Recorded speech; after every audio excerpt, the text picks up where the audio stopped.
எண்ணம் தான் எல்லாத்துக்கும் மெயினா காரணம் வந்து எண்ணம் தான். அங்கிருந்து தான் எல்லாமே ஆரம்பமாகுது.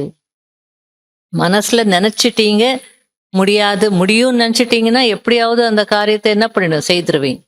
இதெல்லாம் முடியாதுன்னு நினைச்சிட்டீங்க, முடியுமா அப்படின்னு ஒரு சந்தேகம் வந்துட்டா கூட வெற்றியில என்ன ஆயிடுது? வித்தியாசம் வந்துரும்.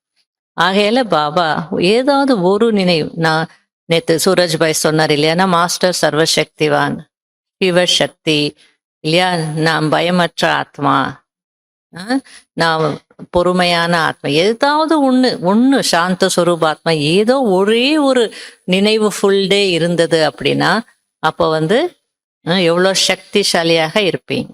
சக்திசாலி அப்படின்றது இந்த இடத்துல பாபா எந்த அர்த்தத்துல சொல்றாரு அப்படின்னா, நமக்கு வரக்கூடிய பிரச்சனைகளை நம்ம ஃபேஸ் பண்ண முடியும், மாயாவை ஜெயிக்க முடியும், நம்மளை வந்து மாயா அசைக்க முடியாது இல்லையா.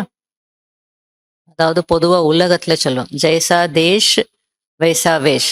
நீங்க எந்த நாட்டுல இருக்கீங்களோ அந்த நாட்டுக்கு ஏற்ற மாதிரி தான் ட்ரெஸ் நீங்க அணியணும். அது போல எந்த நினைவோ, எப்படிப்பட்ட நினைவோ அப்படிப்பட்ட சக்திசாலியான நிலை. அவ்வளவுதான். எண்ணங்கள் சக்திசாலியாக இருந்ததுன்னா மனநிலை எப்படி இருக்கும்? வேஷம்னா அந்த அந்த இதுக்கேத்த மாதிரி நமக்கு வந்து ஸ்திதி அல்லது எவ்வளோ சக்திசாலியாக இருப்பீங்க.